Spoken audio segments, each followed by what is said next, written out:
हमको न्याय चाहिए भैया। आप जब एमएस किए हुए हैं आपको समझना चाहिए बच्चा का साइज अल्ट्रासाउंड रिपोर्ट में ज्यादा है। अब क्यों नॉर्मल रिस्क ले भैया?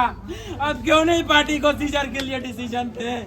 आपको पैसा नहीं लग रहा था, पैसा हम लोग भरते, आप सीजर का डिसीजन देते, लेकिन हम लोग को नहीं बोला गया और नॉर्मल डिसीजन लिया। आप हॉस्पिटल चला रहे हैं तो हॉस्पिटल का मालिक आप है, तो हमारा पेशेंट का मालिक थोड़ा ना बन गया आप,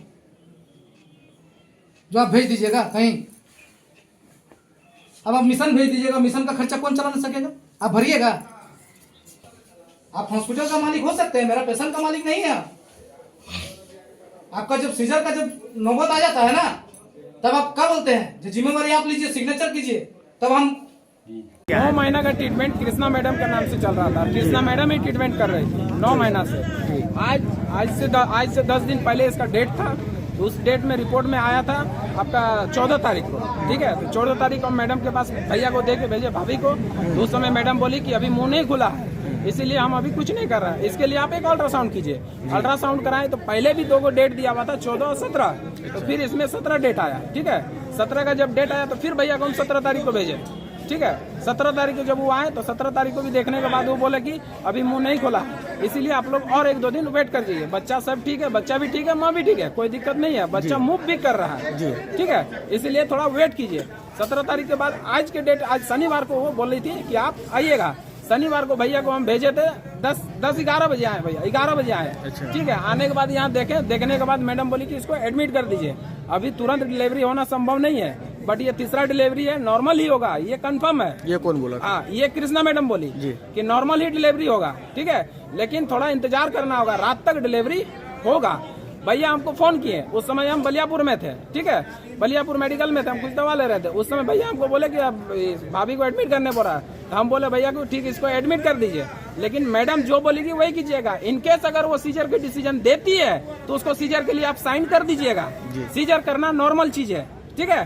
तब भैया बोला कि ठीक है। उसके बाद हम उसको बोले कि आप एडमिट कीजिए, हम आ रहे हैं। 1 घंटा बाद 1 बजे हम बड़ी भाभी को लेके हम यहाँ पहुंचे, ठीक है। जैसे हम यहाँ पहुंचे तो देख रहे पेशेंट एडमिट है। यहाँ पर एक रूल है कि जेंट्स को अलाउ नहीं है, ठीक है। हम भी जानते कि यहाँ गायनों का पेशेंट है, जेंट्स अंदर में ओटी में नहीं दे सकता, तो नहीं जाते। भाभी को लाए थे, भाभी को भेजे। भाभी को जैसे भेजे तो वहाँ देखे तो बोला, पूछे कि सलाइन चल रहा? तो बोला नहीं, सलाइन नहीं चल रहा। तो बोला क्या हो रहा? बोले पेशेंट अभी वार्ड में दिया हुआ, बैठी हुई, लेटी हुई है। तो हम बोले कुछ इंजेक्शन लगाया? तो बोला हाँ, 2 को इंजेक्शन लगा है। उसके बाद फिर वो भाभी बाहर आई, फिर भैया से हम पूछे कुछ दवा हुआ दिए लिख के क्या? तो बोला हाँ। बोले कहाँ है? पुर्जा दिखाइए। पुर्जा दिखाया तो पुर्जा में कुछ दवा हम दे के भेजे थे, और कुछ वो मेडिकल से खरीद के 900 कुछ रुपये का दवा वो दिए, ठीक है। देने के बाद हम यहाँ पर बैठे हुए थे 4 बजे तक, और दोनों भाई हम लोग डिस्कस यही कर रहे हैं कि अगर सीजर का डिसीजन देता तो सीजर कर देना है, ठीक है, सीजर कराने के लिए साइन कर देना है। लेकिन मैडम एक शुरू से यही बोल के आई है कि सीजर नहीं, नॉर्मल ही हो जाएगा, वेट, इंतजार कीजिए। और हम लोग ज्यादा बात नहीं किए हैं, जब तक पेशेंट ओटी में नहीं गया है तब तक हम लोग बात नहीं किए, तब तक हम भाभी से ही बात करवाए हैं, ठीक है। उसके बाद जब पेशेंट ओटी में गया उस समय भी पेशेंट बोला कि नहीं, पेशेंट ठीक ठाक है, डिलीवरी प्रोसेस में लगा हुआ। गार्ड से पूछे तो बोला नहीं, पेशेंट आपका डिलीवरी हो रहा है। उसके बाद उस समय हुआ, ठीक है। कुछ देर बाद हमको फोन किया, हम बैंक मोड़ गए, भैया फोन किया कि डिलीवरी हो गया, बेटा हुआ। तो हम बोले चलिए अच्छा बात है। वो सब होने के बाद फिर हम बोले तो ठीक है, तो और कुछ लगा क्या? बोला नहीं। बोले बच्चा ठीक, हम नहा, माँ ठीक, हम नहा।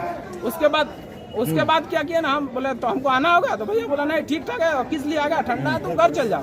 हम जैसे गए कुछ देर बाद फिर हम फोन किए भैया को, बोला अरे निकाला बेड से, वहाँ से ओटी से? तो बोला ना अभी नहीं निकाला। बोले यार कौन सा स्टिच लग रहा है, अभी तक नहीं निकाला है? हम लोग भी स्टिच लगाते हैं, इस तरह तो स्टिच नहीं लगता कि 1.5 घंटा लग गया। एक काम कीजिए, आप डायरेक्ट घुसी ओटी में और जाके बोलिए कि क्या दिक्कत है। तब भैया बोला ठीक है रखो। तब वो एक कैटगेट लिख के दी, ठीक है। तो भैया हमको बोला देखो कुछ लिख के दिया, देखो लगा रहा। फिर क्या हुआ? ठीक है। उसके बाद वो जाके देख रहा तो बोला पेशेंट को थोड़ा दिक्कत है, इसको ब्लड का जरूरत है। फिर हमको भैया फोन किया कि इसको ब्लड लग सकता है। बोले लग सकता तो हम खुद देंगे ब्लड, हम आ रहे हैं। तो बोला ठीक है तुम आ रहा, हम नहा आओ। उसके बाद फिर 2 मिनट में भैया जैसे फोन काटे तो भैया फिर तुरंत फोन कर रहा है, मैडम रेफर कर रही है। मतलब कहाँ रेफर कर रही है? न बोला नहीं लेके जाइए, बहुत दिक्कत होगी आप पेशेंट को, आप लेके जाइए चक्रवर्ती नर्सिंग में। तो भैया से हम पूछे कि सांस उस चल रहा? तो बोला नहीं सांस उस नहीं चल रहा है। बोले पल्स देखो छू के? बोला ये हमको नहीं समझ में आ रहा है। तब मैडम हम फिर भैया को बोले काम कीजिए, मैडम से बात कराइए। तो भैया बोला मैडम से नहीं, मैडम खुद भैया को बोल रहा है क्या कि नहीं डी चक्रवर्ती वहाँ खुला हुआ है, आप ले चल जाइए। तो फिर हम भैया को बोले कि डी चक्रवर्ती अभी पेशेंट को लेगा, ये चैनल खोल के रखा है, ये लेगा वहाँ पेशेंट? तो भैया मैडम बोल रही नहीं हमसे बात हो गया कि ले लेगा। हम जब वहाँ पर बात किए वहाँ से तो बोला नहीं यहाँ डी चक्रवर्ती है ही नहीं। अच्छा, तब भैया को हम बोले पेशेंट आप वहीं रखिए, हम आ रहे हैं। क्या लगता है पेशेंट की यहीं पे डेथ हो गई थी क्या? पेशेंट यही डेथ हो गई है। अच्छा। ये लोग यही हाँ पेशेंट यही डेथ हो गई है, पेशेंट डेथ कर गया, इसीलिए 10-10 मिनट में बोला ले जाइए ले जाइए। भैया मेरे आप ये बताइए शरीर में आप कौन सा स्टिच लगा रहे थे कि इतना शरीर का ब्लड घट गया और आपको डेथ करके आप यहाँ से छोड़ रहे हैं? आप समय रहते क्यों नहीं बोलते हैं?